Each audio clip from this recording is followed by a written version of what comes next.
Hey everyone, my name is Lucy and I am a graduate student at the New England Conservatory of Music in Boston, where I study the violin and something called contemporary improvisation. That's a lot of big words, right? I know, I feel that way too. Basically, what improvisation means is that in addition to learning how to play music that other people are writing, I also learn how to play music that I'm making up as I go. Do you ever make up songs? Well, I'm really excited to share this story with you today, partially because it's a super special story. And you know why it's special? Because I actually asked my dad and my mom to help me out with this story that you're about to hear. What's super exciting is that my dad, David, who happens to be an actor, also writes really cool stories. And so I asked him to write the story that we play together that you're about to hear. And my mom, who is a director, was able to help us think about how to organize the story, what sorts of sounds to use, what might be good character voices to use. So she was really helpful in putting this together too. But before you hear the story, I play a lot of instruments and I make a lot of sounds. So I thought that I'd take a minute to kind of explain what all of the instruments do and what they sound like. So in this story, I'm actually using 6 different instruments. Wow, that's a lot of instruments, right? You probably recognize some of them. So I'll start with the one that you probably all know, which is a violin. So this is the violin, right? It sounds like this. And you can make really weird sounds with it too, like, or you're going to hear some of those in the story. In addition to the violin, we have what's called a calimba. This is a beautiful little instrument that sounds like this. It's made out of a gourd, which is actually a plant, and this particular instrument came from the country called Peru. Then there's my favorite instrument of all, which is this little toy xylophone.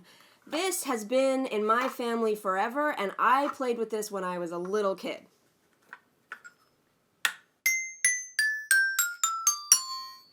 Very sweet, right?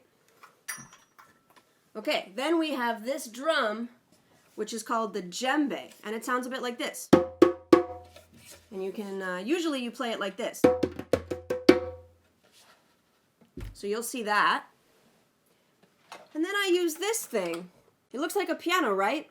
We call this a Midi Controller, and basically what that means is when it's not plugged into a computer, you don't hear anything. But when it is plugged into a computer, which I do in the story, it allows me to play some sounds through my computer, which are, I guess you would call them sound effects. And last but not least, I also use an instrument called a guitar. This is called an acoustic guitar, which basically means there are no wires and it makes sounds without being plugged into something called an amp or a computer or a speaker. All right. So I think that's enough talking for me. I'm really excited to share this story with you, and I know my dad is really excited as well. So here's the story. It's called In the Crooked Shed.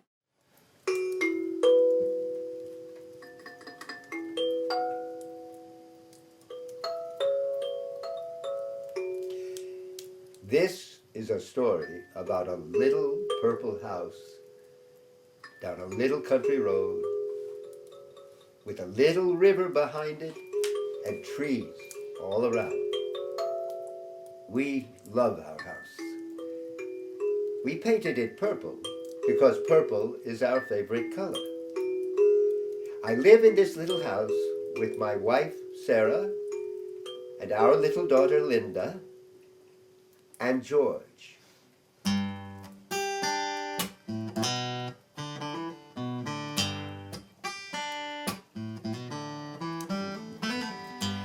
George is a little hippopotamus who wears red overalls and a striped shirt. We call the house George's house because George is very special and wise. He helps us understand things that happen around the house. We listen carefully to him. He opens our hearts to all that is good. Across the lawn from our house is a very old shed. It is so old that it leans a little bit sideways. That means it's just a little bit crooked. Not enough for it to fall over, but enough so that we can call our crooked shed. In our crooked shed, we keep shovels and rakes and tools for working in the garden. Clear away old leaves and twigs so that the flowers and plants have room to grow. In our crooked shed, we also keep the big pieces of wood that we use to make a fire in our fireplace.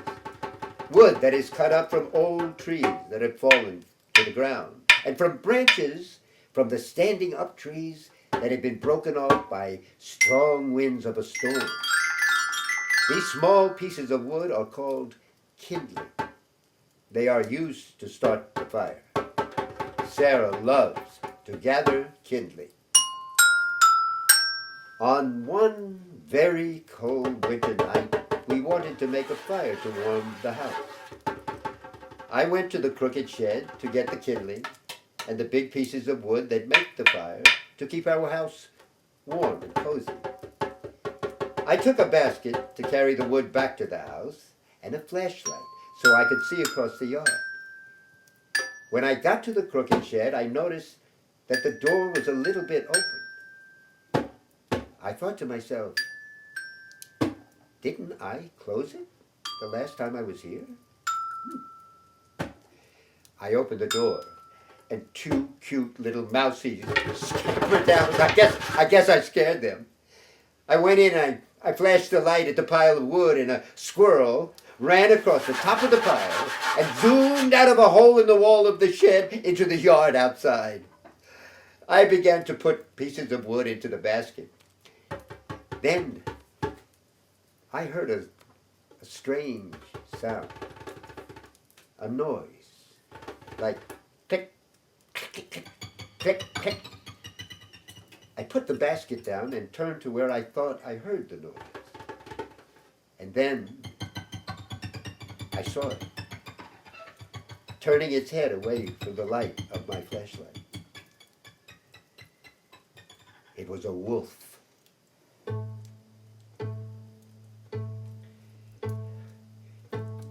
A wolf curled up in the corner of the shed near the door. It wasn't a little wolf, but it wasn't very big either. The sound I heard coming from its teeth, clicking together, that was the sound. Its whole body was shivering. Was it shivering because it was cold or because it was scared? It looked at me, its eyes staring so hard at me, like they were begging me for help. It didn't snarl or jump at me like I thought a wolf would do. It just stayed there, shaking and shivering, teeth clicking together loudly. Then the faintest sound came from its throat, a little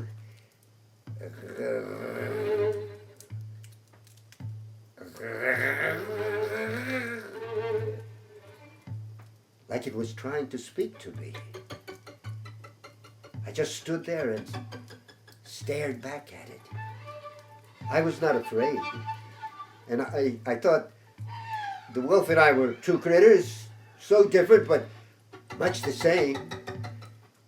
I began to understand what it was trying to say to me. George has taught me that if you open your heart and really listen to it, you can hear and understand all kinds of things. And my heart began to know what the sounds from the wolf were saying to me. I am a good Wolfie. I don't want to hurt anyone. I just want to help others. You won't hurt me, will you? I stared at him for many minutes, and then I said, I hear you. Don't be afraid. I'm glad that you are here. I will help you. Just stay here. I will be back very soon. I will tell my family. We'll get you blankets and food. And George will come with us. He will tell us what to do. My heart told me that he understood what I was saying. I ran to the house. Sarah and Linda have the same love for critters that I do. George told me that this was a very special thing that was happening and to listen carefully to my heart. We got some blankets and big towels. Sarah warmed some milk and put it in a big bowl. We got bread and some vegetables and apples and pears. I read somewhere that wolves like apples and pears. And we all went to the shed. Sarah and Linda took flashlights too. George can see in the dark. We carefully went inside the crooked shed. And there he was, his body still shivering and his teeth still clicking. We gave him the milk and food, and Wolfie gulped it down. We put some blankets and towels. We put them down and made a bed for him and covered him. George whispered something to him and he got very calm. And he stopped shivering, clicking, and he fell asleep. George said to us that this was very special and we were going to learn good things from him. We went back to the house and stayed up a long time talking about the good Wolfie and what was going to happen. Then we all went to sleep in our beds. George probably went back to the shed and watched over the Wolfie all night long. The next morning we ran to the shed. He was still there, but he was not shivering or afraid.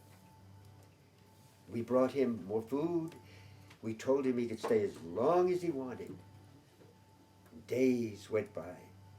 We took care of him, and he grew a little bigger. He became our friend. Then one day, something happened. Something really amazing. Something really wonderful.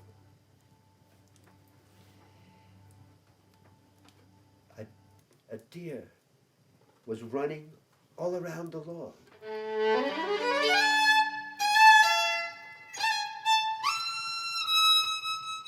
Then it ran around the shed, back to the house, stopping and staring this way and that way, then starting to run again, down near the river. It ran along the edge of the river, going back and forth, making loud, squeaking noises. I have never heard a deer make such noises. Then it ran back up to the lawn, around the house, and back to the shed again. Its head never stopped turning, looking for something. The good Wolfie came out of the crooked shed. He saw the mama deer who had lost one of her children and was trying to find it and couldn't, and was going crazy because she couldn't. Was this the reason that our Wolfie had chosen the purple house? Did he know that the deer was going to need help? The mama deer saw him and stopped moving. She froze in fear. A wolf! She thought of wolves only as an enemy of deer. Did this wolf hurt my child? She thought. Was he going to hurt her? The good Wolfie sat down in the middle of the lawn, near the crooked shed. The mama deer was not far from him, but couldn't move. She was so afraid. Wolfie stared at her and slowly began to wag his tail, gently thumping it against the green grass.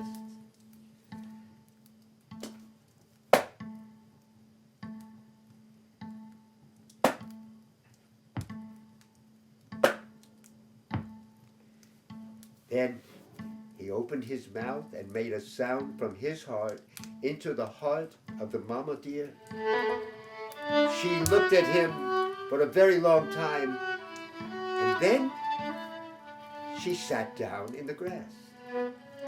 The good Wolfie got up and went down to the side of the river where there were lots of rocks and bushes and little trees. He disappeared and was gone for a very long time. The mama deer sat so very still on the lawn. Everything around George's house got quiet. All the critters were still. There wasn't a sound from any of them. The water in the river was still. There wasn't a breeze in the air, so the leaves on the trees did not move. No birds were flying. And Sarah and Linda and I were on the porch, not moving, waiting and watching. Then after what seemed like hours, there they were. The good Wolfie was leading a tiny little baby deer up onto the lawn from the river. The deer baby had some twigs and leaves on branches hanging around its neck. It must have wandered down to the river and gotten caught in the bushes and couldn't get loose. The baby deer saw its mama and ran to her. Oh, they did the biggest deer hug you could ever imagine. The good Wolfie sat down on the lawn and watched them. I think he was smiling a big Wolfie smile. All the critters made the biggest critter noise you have ever heard, telling that baby deer was safe and with its mama. Then again, all was quiet. The mama deer stopped hugging her little one, and with her baby walked to the good Wolfie. She and the good Wolfie looked at each other for a long time. Then Mama Deer reached her face down to the good Wolfie's, and they rubbed their noses together. She turned to her baby and nodded to it, and the baby deer touched its nose to the good Wolfie's too, rubbing it like Mama did. I think that she was saying to him from her little heart, "Thank you for finding me and bringing me back to Mama." Then baby deer and Mama deer started walking back to their dear home. They stopped and turned and looked at the good Wolfie with a thank you look in their eyes, and Wolfie nodded. He watched them disappear into the woods. Then he turned and walked slowly into the crooked shed. The eyes of every critter at George's house followed him as he went through the door of the shed. And again, they let out another big critter cheer. And the birds began flying in the air. The leaves on the trees waved in the wind, and the water in the river started flowing. Sarah and I looked at each other and then gave Linda a big hug. George told us that our hearts had opened bigger than ever before and never to forget this day.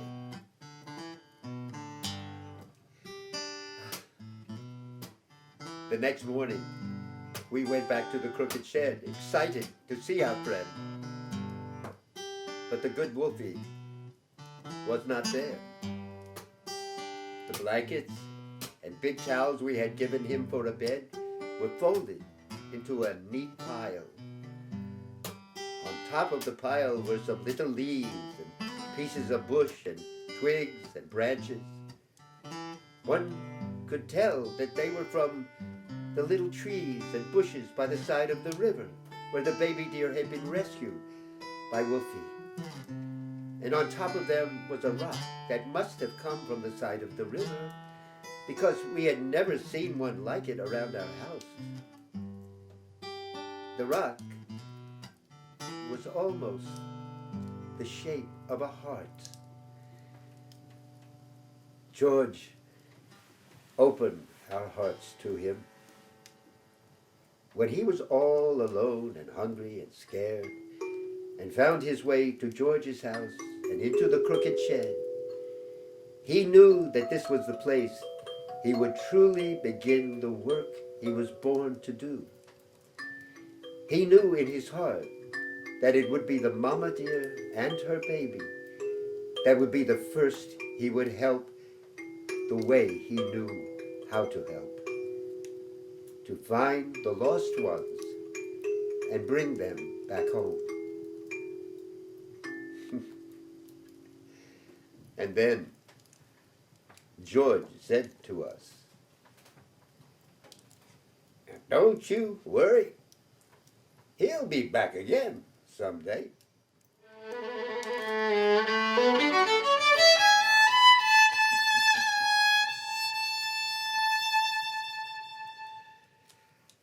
The end. Thank you all so much for listening. I really had a great time playing with my dad. I hope you had a nice time listening to us. Have a great rest of your day.